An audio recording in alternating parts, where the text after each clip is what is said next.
We have a first, I'll second. we have a second. Roll call, please. Ms. Astor? Yes. Mr. Brown? Yes. Ms. Burkus? Yes. Mr. DeFalco? Yes. Mr. Banks? Yes. Thank you. Okay. We have a few ordinances here, and this is for a second reading and a public hearing on each ordinance.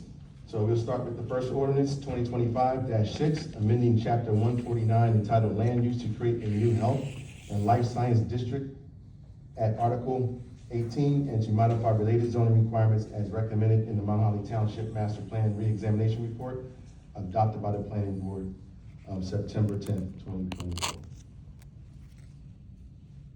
All right, so before we make a motion, we need to call the public, right? Yes. So this is open to the public only, this ordinance only. If you have any questions, please come up to the podium now. We'll go by row. Anyone in the first row?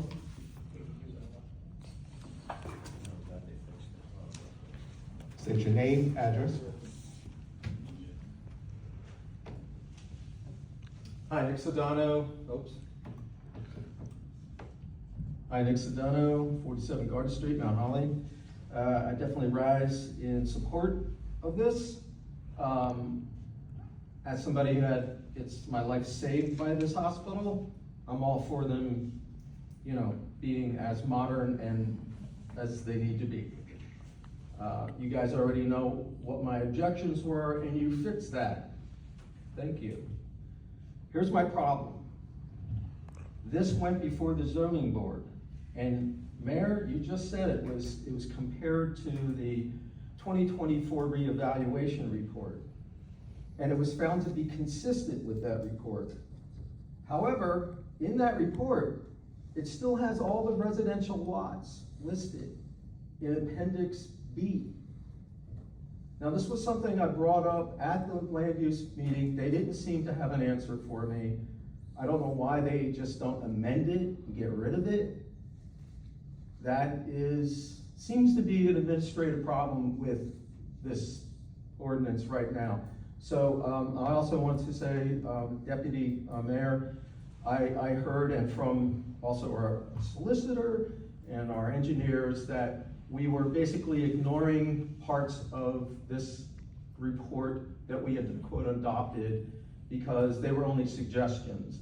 And we're actually right now looking to do exactly the opposite of what it says, which was delete historic preservation. So, I mean, I'm actually in support of what you're doing, but the administrative process is a mess. That's my That's your point. concern? That's my concern, Okay. and I wonder if you have any comments about, like, what is our master plan? This is about the health and life sciences zone, so. Which was consistent with the master So- plan. So what's your question? My So when I'm- question is, hold on. what is our master plan? Nick, when I'm talking, to stop and listen Nope, for a second. sorry. Thank you. So this is considered with the health and life sciences zone. Yes. So that already been modified into, we removed all the residential out that particular ordinance. Now, from an administrative standpoint, do we have to go back and revisit that reexamination report and update that appendix B? So, Mayor, we have our planner here this evening, Mr. Brett Harris. Okay. And Brett and I have spoken about this, and Brett, can I defer to you on this? Yeah, of course. Okay. I'm assuming microphone on? Yes. Microphone on if you can. Please. Okay. Sure, thank you. All right. If I have to push it closer to you, because of this. Yeah. All right. Is this better? Yes. All right. So, as Mr. Sedano pointed out, the planning board found that the ordinance was consistent with the 2024 master plan reexamination report. As also Mr. Sedano mentioned, there's some specific references to specific blocks in Appendix B of the master plan reexamination report, although it does not specifically call out residential lots. So it just says, this block, it lists the blocks out. So that being said, the reexamination report doesn't reference the specific lots, and this exercise that the planning board plays in consistency with the master plan, they need to evaluate substantial consistency. which through case law, specifically Manalpin Realty versus Township Committee, it specifically says, provided it does not substantially or materially undermine or disturb the basic provisions or objectives of the master plan. So even though that the Appendix B references specific blocks, although it does not call out the residential lots, it is my opinion that it's still substantially consistent with the overall Okay. planning document, because there's a specific recommendation in the master plan reexamination report that states the township committee should implement the recommendation to create a new health life sciences district to enable the virtual medical campus to evolve to meet patient needs and so forth. So Okay. Brett, when you look at the totality of the report, it's your opinion that it's consistent with the master plan? Correct. Thank you. Thank you. Thank you.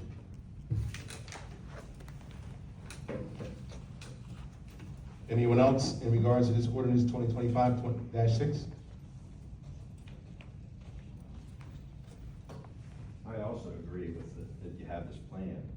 My question is, why is it so hard to delete the appendix with there's lots of blocks in there? Why don't you just delete it from all? You said it doesn't affect it at all, so why leave? Jeff, just state your name Jeff and address for. 203 Broad Street. So my question is, why don't we just delete it? Why would we not delete those lots of blocks from the master plan or wherever it's located? Is it that hard? Yeah, if I may. So the amending a master plan is sort of a lengthier process, and the way that it's set up is that the master plan, again, it doesn't reference the specific residential lots, it only references the block as a whole. And these processes are carried out this way because if we were too specific in the master plan document or its appendices, then you would sort of be like locked into that, you know? So it's sort of a vague, this block should be rezoned. It didn't get into specifics. So then as this process is played out, we can say, oh wait, we don't want the residential lots, so let's not rezone them. So it's more of like a vagueness in the language, and I hope that answers your question. Sort of the refinement comes at this point now, when we're crafting. Does the hospital actually have a plan of what they're building there? I can't comment on that, yeah. That's not part of the ordinance, Jeff. Okay, I'll ask you public comment.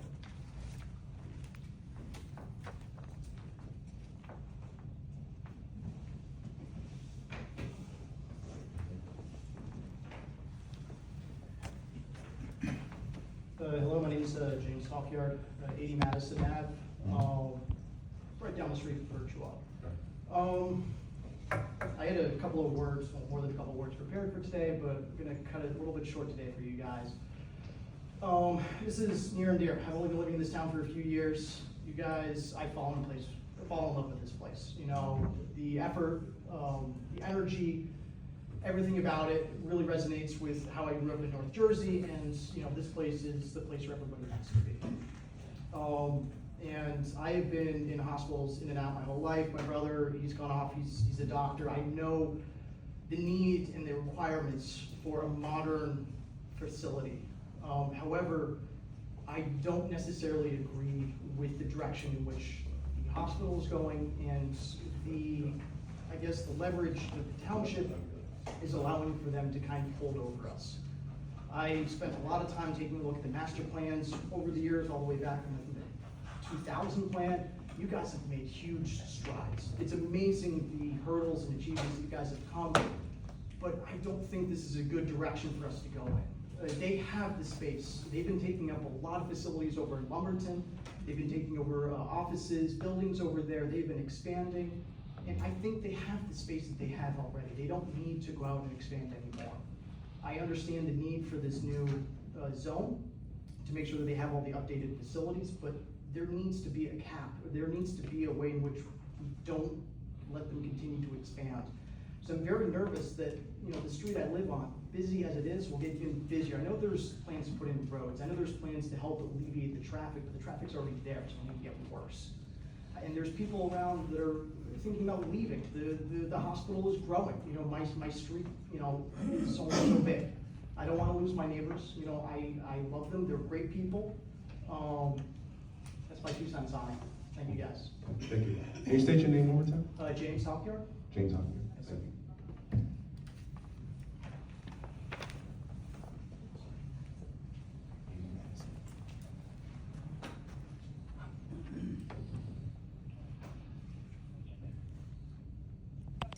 Maureen Taylor Ford, 117 Branch Street. I just have a couple of quick questions, as far as the reexamination. I guess I'm curious, there was a lady here at the last couple of meetings that said this had happened 40 years ago.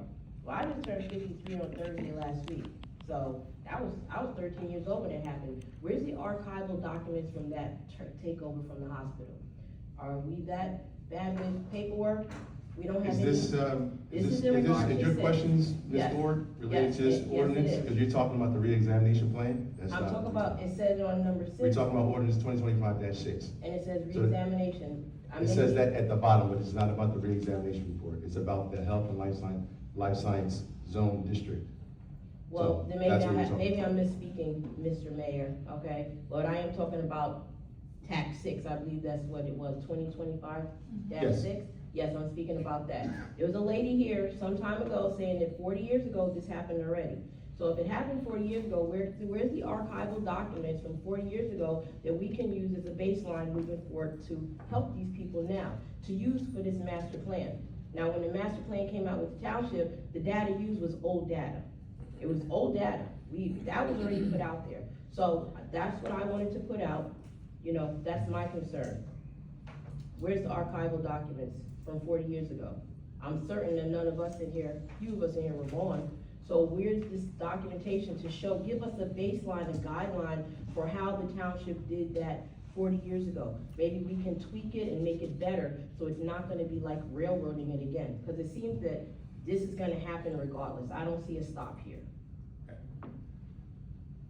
Thank you. Thank you.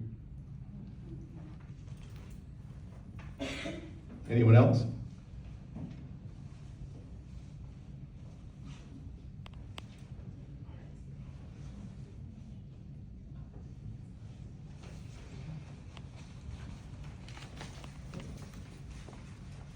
Hi, David Viella, 166 Ronconcos Road. Gentleman mentioned something about the block, the appendix B here.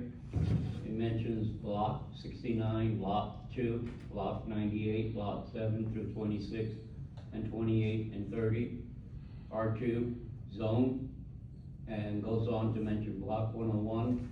So it does mention block and lots. So it does get specific.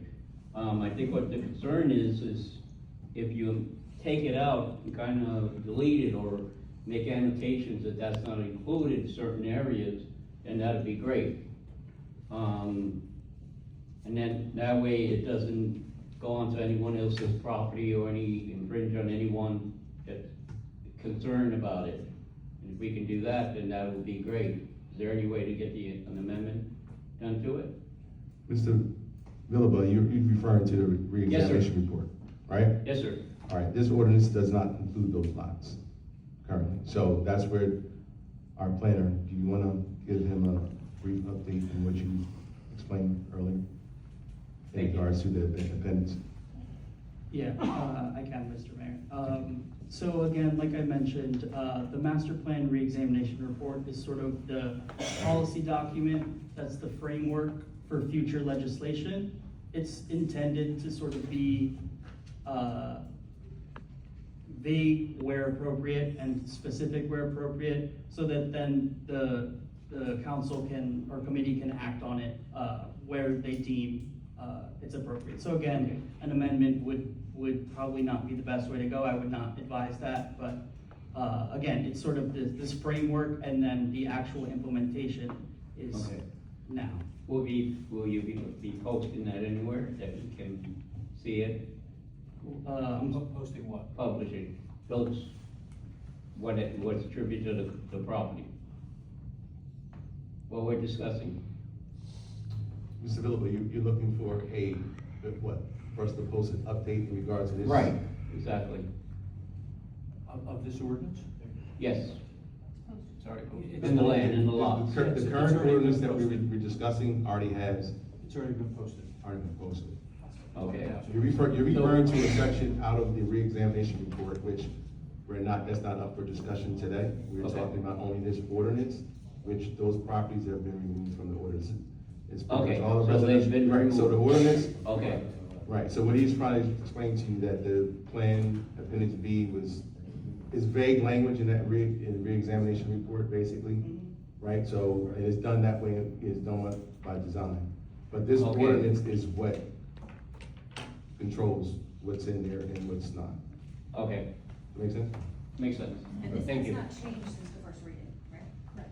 Right, so this already went through the first reading where we approved, Okay, where we removed the residential properties that we Very noticed was good. in there and all the I things that we appreciate put it. out. Thank you. You're Thank you. It might be prudent, just because there's a lot of questions surrounding the whole process of the reexamination report through planning board and the master plan. I think that individuals think because the planning board adopted the reexamination report, it means that there were binding changes to the master plan, which it is not until there is actually an amendment to the master plan. It is more or less just a planning document that says, these are some items that we feel are no longer compliant or we change with the master plan, or maybe consistent or not consistent with the master plan. And then there's the body, the governing body, be it the planning board and the town council, to then make actual changes to ordinances that impact the master plan or adopt changes to the master plan. So I know a lot of people may get hung up on the reexamination report, but it essentially does nothing but provide information to the governing body with suggestions and options to make amendments to the master plan. There's no actual changes that have been made. Nothing has changed since the report came out at all, aside from a report saying, we think some things may be or may not be compliant. I mean, am I consistent with my thinking there? Correct. Right, so I think that's where the hangup is, and because people think the report is like the golden tool, and this is what's next, it's not. So whatever verbiage or wording was on that, it just, they can say anything. I don't think the water bottle should be on the table, and it's just a suggestion. I know as boost as that is, that's really what the plan is. Right. And if I may, just for clarification, to use your example about the water bottle, the master plan document or reexamination report may say water bottles can't be on the table. That is not enforceable or doesn't really have any teeth until the governing body passes the ordinance Ordinances. saying no water bottles on the table. Okay. Good afternoon, David Diamond, 25 Madison Avenue. Yeah. I'm in favor of an upgrade to the hospital. I was there today in the emergency room with somebody, and they couldn't do the procedure.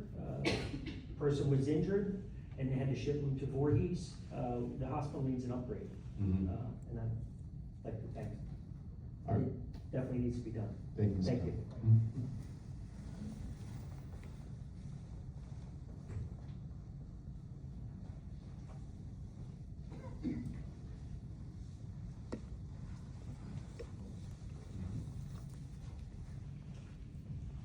Hi, Amber Koberbass, 100 Madison Avenue. I just have a couple of quick questions. I'm trying to make sure I'm caught up here, because it sounds like we're saying there are no residential properties, but I'm looking at kind of the packet for today, and some of the blocks and lots still say that their current zone is R2 or OB and R2, and would be switching. So is this the most current, or did I misunderstand something? This is the most current. Okay, so then there are like residentially zoned properties that will be the new health and life science. They would be already R2 properties that the hospital purchased already. Okay, Yeah. okay, thank you. And then my other quick question is just, has there been a push? Like I said, I live on 100 Madison, and I also have no issue with, the hospital expansion plans as I understand them now, but living so closely, has there been a push from the township to inform the people kind of living in this area about this and about the zoning changes and all of that? Like anybody who lives within maybe so many hundreds of feet or, in the general vicinity, has there been any push to inform residents of these changes? In regard to the zoning? Yeah, like the people who either like live right there or in that like direct vicinity. After this, if this passes, the residential properties are not included in the change. Mhm. We have to notify the residents of, they will still be their R zone, with no changes to their existing. No, I understand that and I appreciate that. I just mean though that this is, It's not a mass communication. like, this is a large number of lots, so even though, like, my property isn't on here, but this is my neighborhood, right? So like, and I'm informed because I come out here, because like I. Oh, understood. I mean, Yeah. in my opinion, I would think that the hospital should reach out to its neighbors and let them inform them if and when they decide start to do something, they can talk to them about it, but, Well, right, I did, so I'll tell you from being right there, like, I've received communication, not directly from the hospital, but from the environmental, agency that they've contracted, that they were doing whatever they do, surveying, you know, out of the owls or whatever. But I just mean for our residents, for their quality of life, for their understanding, I understand the hospital would maybe have some responsibilities, and I understand that, you know, this might not be legally required, but for the people who live in this neighborhood who don't have Mondays and Thursdays open to, you know, like I do, like, has there been a public information? Not at this time, but once the hospital has more concrete plans, we can work with the hospital to make sure everyone's up to speed. Okay, no, I could. That's all, because right now, the hospital, this is just a zone. They gave no timeline or time frame of when they're gonna start or do anything. We saw preliminary plans, but who knows if that's still the case. So we can reach out to the hospital and find out some of their timelines, and once they get more concrete, we can kind of notify the residents in that area what's gonna be happening. Okay. Until that happens, we don't know right now, just approving the zone, the sign. Right, and that's kind of, I know Right. you wouldn't be sending out hospital plans right now, that's kind of what I Right, meant, so we like, don't, up- yeah, so we don't know exactly what the plans are gonna entail, but.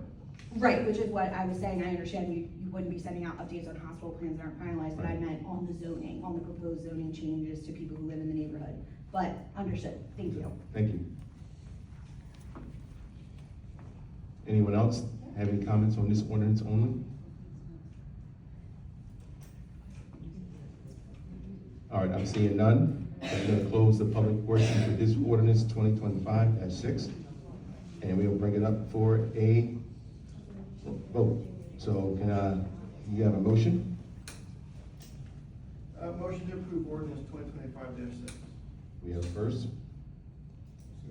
We have a second. Roll call, please. Ms. Astor? Point of information. Sorry, I emailed earlier today, because I was looking through the block and lot numbers, just to make sure that everything was as we had intended. And I remembered when a representative from the Gittin Center came last week, and I'm sorry for waiting till this morning to start looking at all the block and lot numbers, but it was my understanding that we decided that the HL overlay zone was only going to include virtual owned properties. But to my interpretation of representative from the Gittin Center, they didn't want to be included in this zone. I'm not sure of how it would affect them, but is there any possibility of removing that block and lot? Is that the only property that Virtua doesn't own? It's just that one? Do we know? I don't know the exact specifics of if that's the only lot that Virtua does not or does own. But I did look through the HL district's permitted uses, the proposed HL district's permitted uses, and it does permit adult daycare and childcare services. So essentially that should not impact the Gittin Center. With all the other, Because it's a permitted use. It's a permitted use. but with all the other things that go into that zone, could it affect the Gittin Center's ability to do anything with their property in the future? Potentially, I would have to look again, like at the specifics, but the big thing is a permitted use and to make sure we're not creating, existing non-conformities.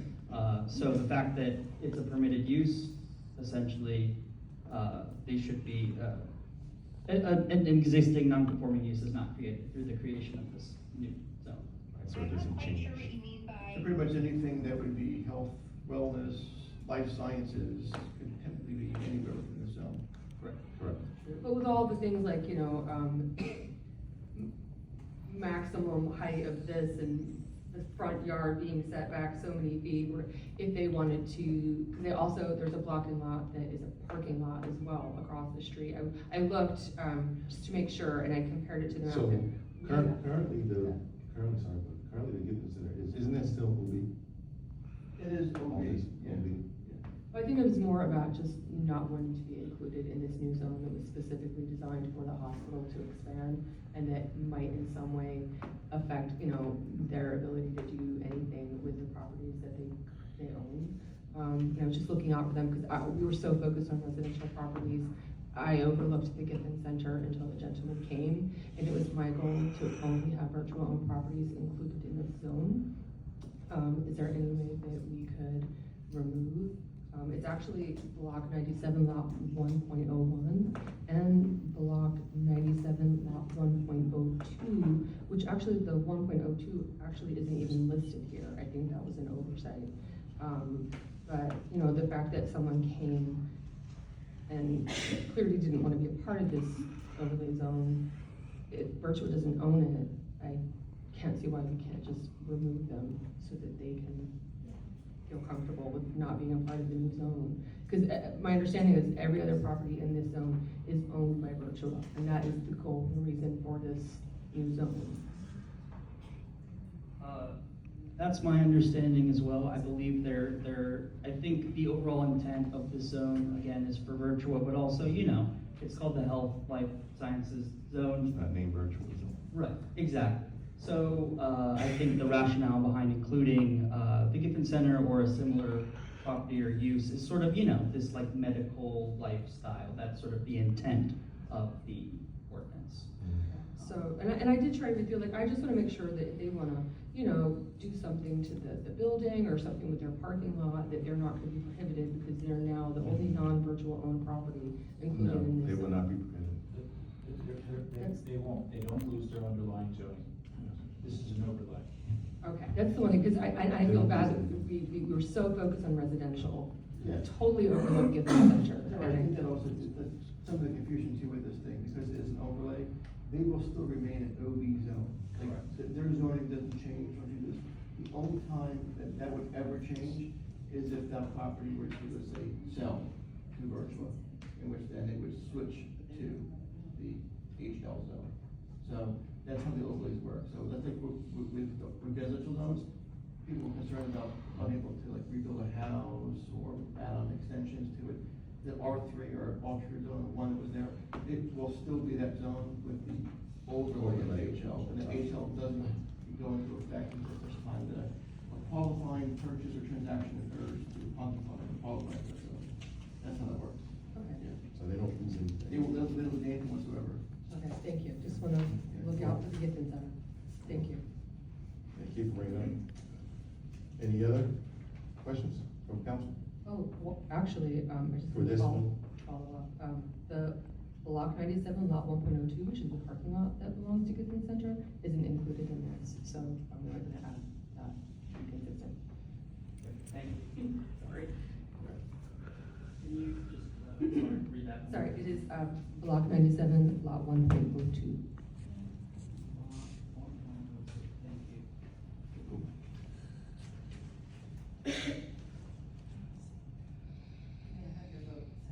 So roll call, please. Sorry. Yes. Mr. Brown? Yes. Ms. Perkins? Yes. Mr. Falco? Yes. Mr. Menace? Yes. Thank you. All right, ordinance 2025-6 has passed.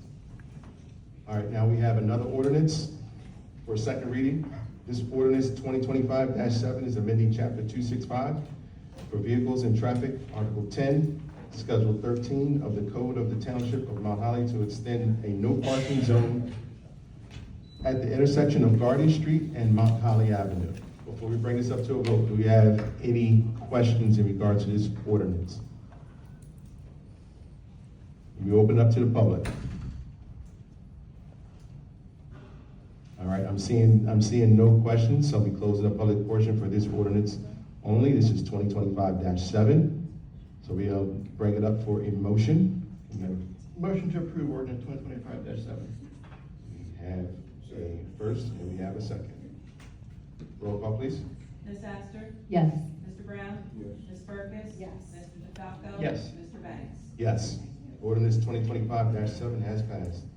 Now we have a public hearing and adoption of the 2025 municipal budget. So we have a resolution 2025-64, resolution authorizing the adoption of the 2025 municipal budget. And before we bring it up, so do we have any questions in regards to the budget?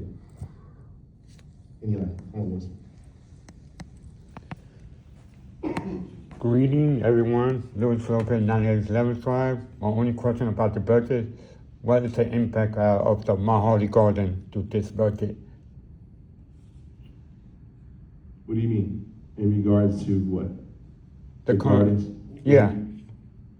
What do you mean impact? What do you mean by impact? Oh my God, it doesn't impact the amount of the garden, the depths. It went down, went up. Oh, you're referring to the debt service in regards to the project from? Yeah, we're still continuing to pay down the debt of the gardens. Do you know what's the current one?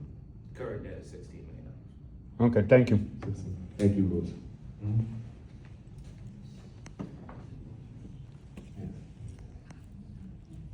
Anyone else in any other row that have any questions about the budget?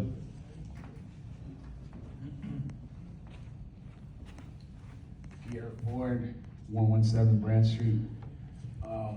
Is there any way that you can give us a breakdown of the budget?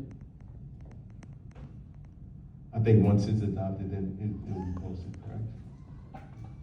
That don't make sense. Online. If, We can't post it before it gets adopted, that's the thing. but we don't know how much money is gonna be spent. Hey, Josh he'll give you an overview right now. Is that okay? Yeah, We're talking about for the average taxpayer, how much it, Yeah. went up or down? yeah. For the average taxpayer, we're actually increasing taxes about $80, so it's about $1.50 a week. The average municipal purpose tax will be, an individual pay $1,660. And do we know where it's gonna be spent? Debt service, insurance, healthcare, employee salaries. Is that within Holly? Yes, all within that. It's all on out. Okay, Mhm. all right, thank you. When will the detailed budget be available to the public, once after today? Once it's adopted. Okay, so we can post that. and Once it's adopted. We'll dig into the details. Mhm. Right, thank you. Any additional questions in any other rows?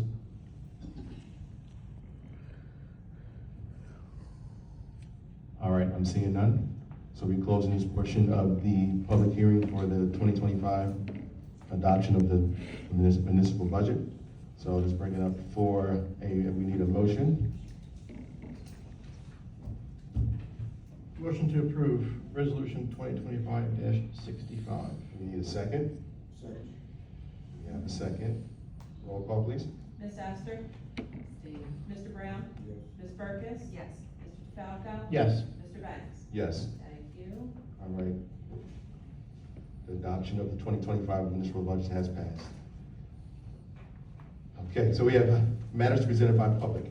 Members of the public are invited to submit comments during the public comment portion of the meeting. The council pursuant to the Open Public Meetings Act will not publicly discuss personnel matters and may choose not to respond to comments made by members of the public during this portion of the meeting. However, the council will give all comments appropriate consideration and refer all individual complaints to the township manager or appropriate township representative for resolution. Each citizen will be allotted up to, I think, to 4 minutes, right? We did update it to 4 minutes. So 4 minutes at the last meeting, so everyone has 4 minutes to speak in order to allow everyone an opportunity to express their opinions and or concerns, starting with the first row.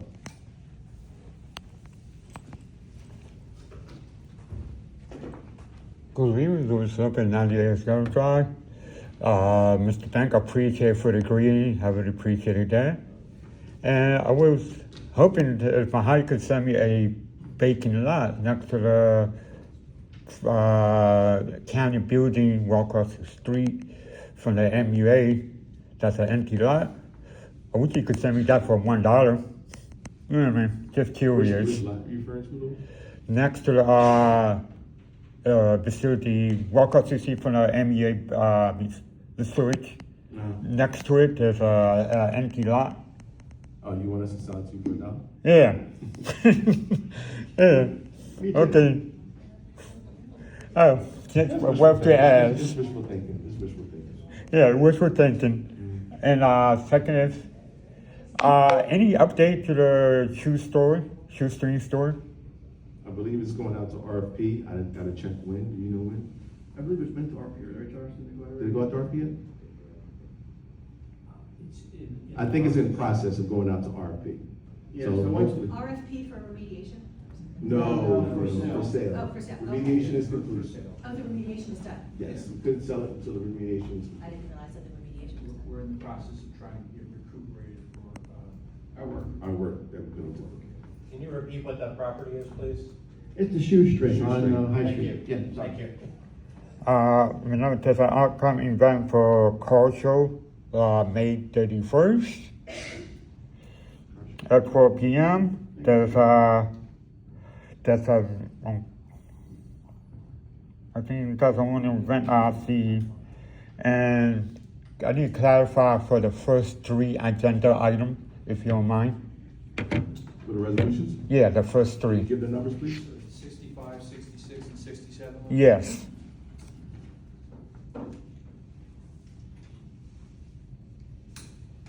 All right, so amending, so 65, 66, and 67? Mm-hmm. Was a totally disabled vet for 3 properties. 65 is, okay, totally disabled vet? The urban enterprise zone economic development loan, $300,000 so that they give it out to separate businesses. Okay, And the resolution for manufacturing. Over the at- planning board at the 47th Middle Street. okay. Did you get that, Louis? Yes. Okay. And my last is, I wish the township could, in case if they want to find any video minute, they could use my YouTube as a secondary video minute in case if you recognize something, or you could use as a minute, just to let people know that what's going on. And I love living my holiday. It's a great place. And taking me and having as a guest. All right, appreciate it, thank you, Louis. Anyone else in the second row? Have any comments, questions, concerns? Seeing none, moving on to the third row.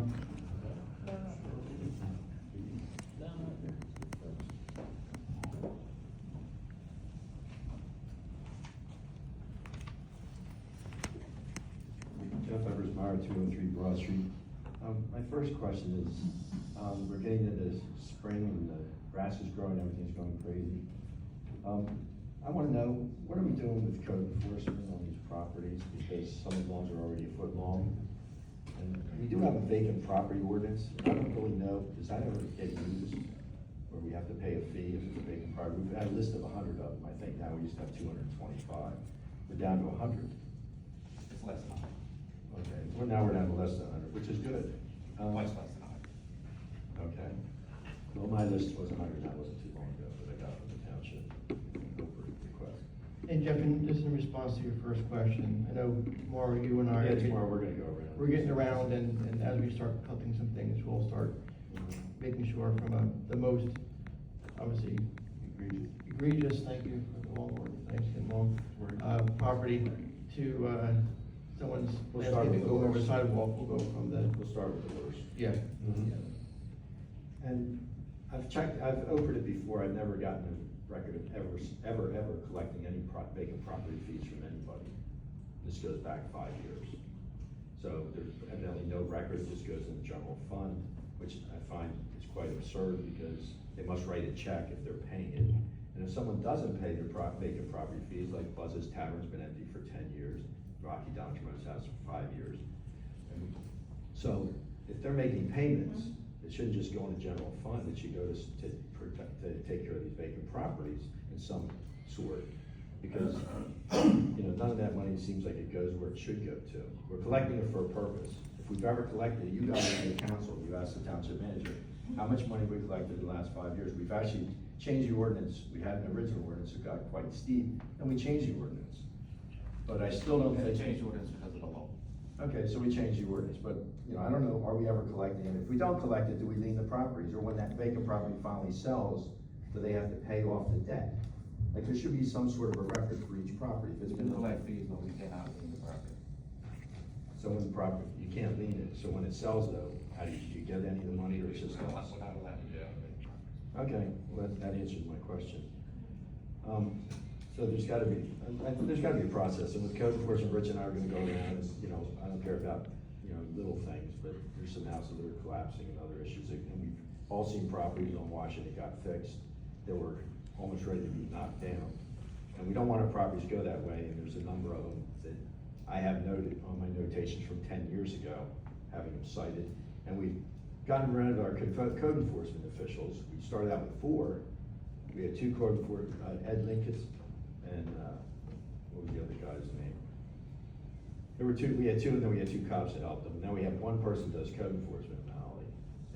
And when I was doing the election, it seemed like the biggest thing that everybody was upset about was, number 1, was historic Mount Holly, losing that. Number 2 was code enforcement, because felt they were being picked on, or nobody was doing their neighbor's house. And the third one was vacant properties, because they had properties, why do we have to look at it for 10 or 20 years or 5 years? And if you live next door to it, you wouldn't like it. So I think we really need, this is the year, we need to do a better job at what we're doing. If we need to hire another code enforcement official to help Eckert, that'd be great. If we need to have a steeper, I used to go to court with the judge, and the fire and oak that's down there, I got that fixed. I went to court, I had the guy in court, I actually went there, and it got done. It's one of the most beautiful properties downtown, but I shouldn't have to do this. This is the job of the Township of Mount Holly. It should be a top priority with the manager and everybody on council to make sure that vacant properties are held in compliance with the rest of the neighbors, and same with the other houses. Because it's not right, people drive through town, and these are our main, I'm talking about main streets that everybody sees, and everybody looks at when they come in and out of town. We're trying to do something good about Mount Holly. Otts, I don't know what's going on with Otts, that's been empty for how long? By the way, UEZ money was lost there, or any of those, the numbers on that? There's no UAZ money involved in this. Great. So are we pursuing something to go into Otts, or do we have, I don't know what's going on. Is it? Last I heard, it's up for sale, and that they're trying to go through the sales process. Okay. Well, that's good. But it just, you know, I just wanna see things get better in this town, and that's gonna be my focus, code enforcement, vacant properties, because that's really where, and of course, historic preservation. So whatever you guys can do or help, it'd be great, but I wanna see real change, not when it's almost beyond help. You know, Frank's been fixing up some bad houses, that if Frank didn't come in, they'd be demolition. There's a house right here that used to sit demolition. There's one over there I complained about for 10 years, that's no longer there, it's been demolition. So I don't wanna see some more Mount Holly disappearing, okay? Thank you. Appreciate it, thanks, Jeff.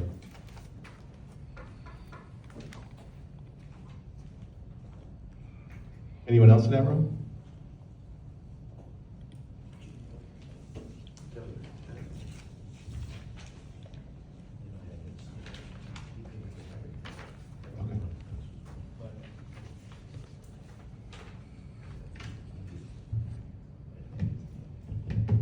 Happy Thursday, Maureen Taylor Ford, 117 Branch Street. First I wanna go, follow what Jeff was saying. Rich, I know you're gonna be walking around with him tomorrow.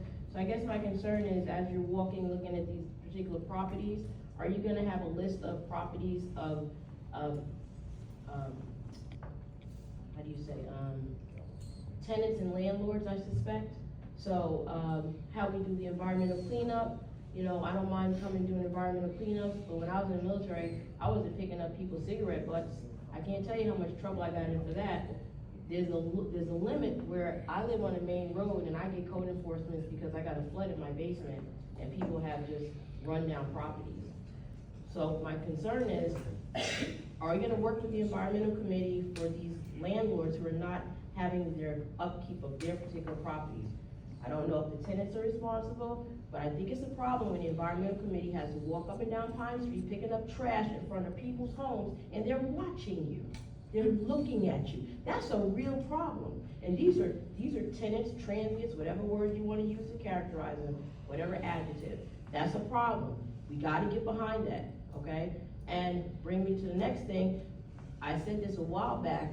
For people like myself who, I have a issue with my basement. I had some what's the thing, dumpsters outside. I got a couple of code enforcements for anonymous people driving through my town. Now, whether they were anonymously driving through my town or someone in my town, there has to be some kind of protocol where if I'm having work done on my home, I can notify the township and stop Lee from giving me a code enforcement. I'm sure he has enough things to do. There's other properties besides mine that he can go do code enforcement on.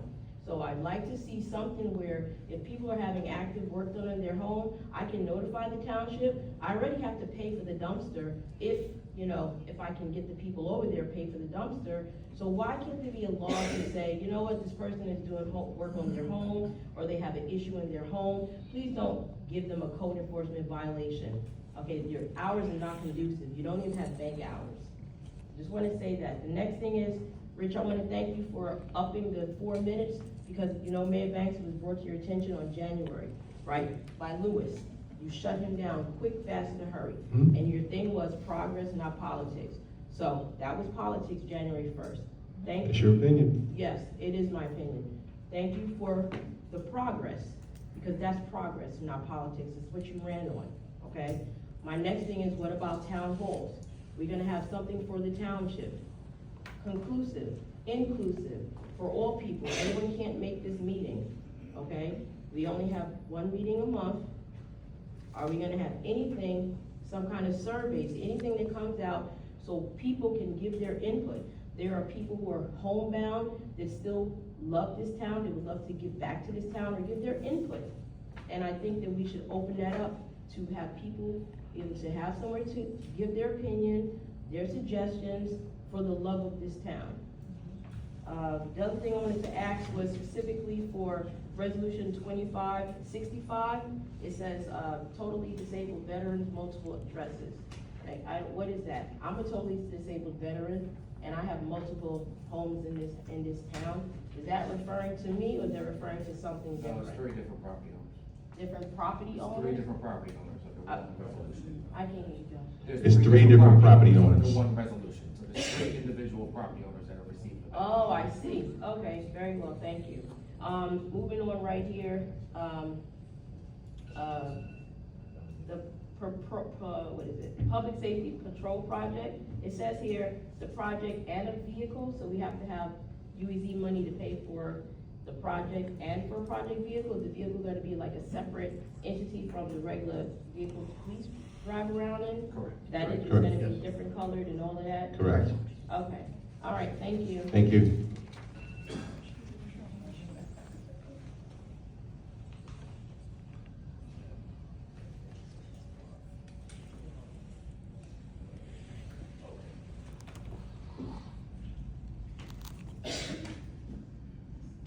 Anyone else in the row behind them? The last speaker?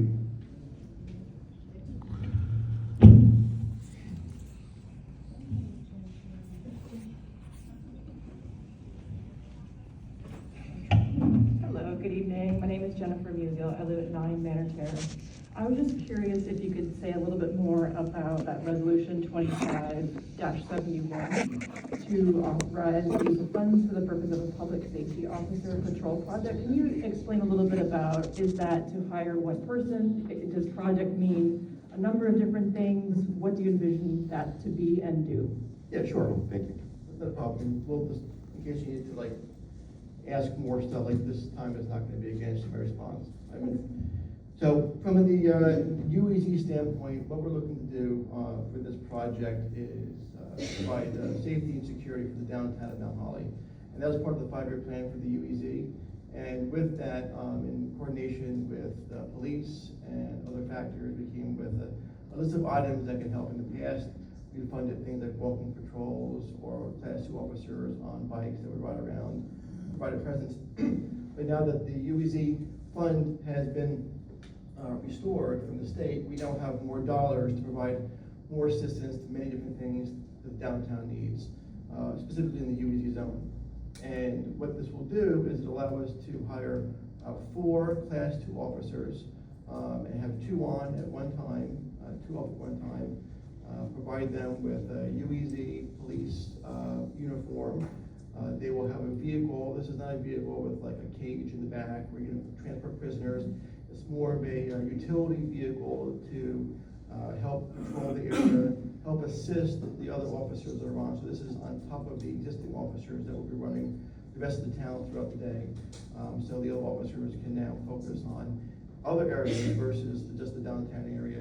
So there's more officers on the street, and the vehicle can be used for things like blocking roads off, for different events downtown, transport things like roadblocks and things, or even I brought up during the UEZ meeting, possibly act as a service in the future to help our residents if they're downtown and they need a ride home for whatever reason. They maybe work with the program with the different bars and things, and if they notice someone had a little bit too much to drink, they make a phone call and lend a hand getting them back safely without having to call an Uber or something, with limitations, right? So a lot of different use for it that's on there, but the purpose of that is we want to make sure that the vehicle is something that is branded Mount Holly UEZ with police.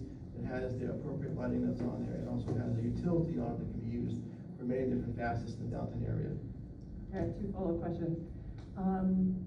One, so will those people only be patrolling the UEZ zone, not outside of town? Correct. Yeah, with UEZ money, we're only permitted to spend it and use it in the UEZ zone per state.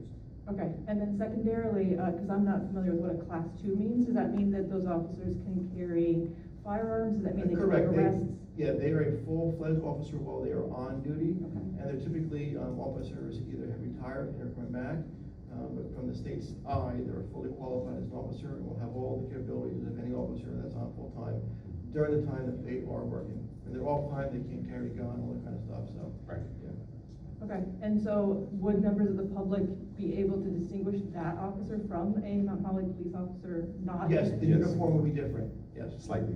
Yeah, slightly different. It'll have a patch that says Mount Holly UEZ Police. It's being done professionally in accordance with the police. Okay, thank you. Thank you.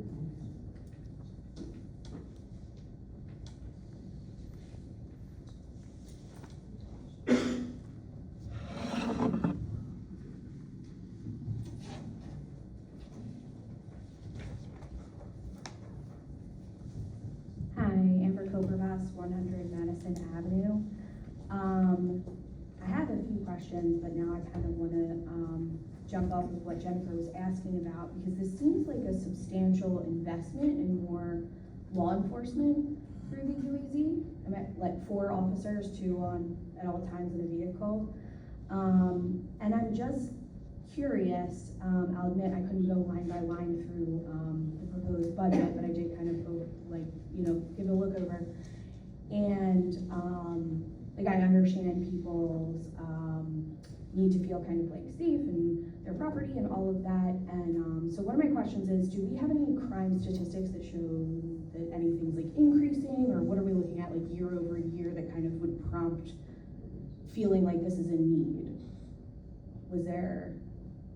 There's been conversations with a lot of the businesses down there. They like more of a police presence over time. So this is something that the UEZ, they used to have it before, and now we want to bring it back, and of course with some modifications, and just to make the downtown more welcoming. Okay, and I understand that maybe some of the businesses are asking for that, but I'm asking, were there numbers to support that? That would be, there's. we can talk with our captain, and maybe he can provide the actual numbers. And the recommendations that they provided for the UEZ came from statistics and recommendations from our police force. So everything that came for us was from our police force. So they obviously have the statistics and information to provide that. So if you're looking for hard numbers, we can. Yeah, I wanted to know if there's Right. something showing kind of like an increase year over year, or if there's been a spike in a particular kind of crime or something like that. Because kind of, to go along with being more welcoming, I can say that there are plenty of people in the public who, if there's a heavy police presence in, downtown, that feels less welcoming. So, that's why I'm asking to see like kind of what's driving some of these decisions. If it's more than, kind of business owner sentiment, which I understand is, they're stakeholders, they're part of the conversation. And what I'll say to that is, it's not like we're gonna have officers standing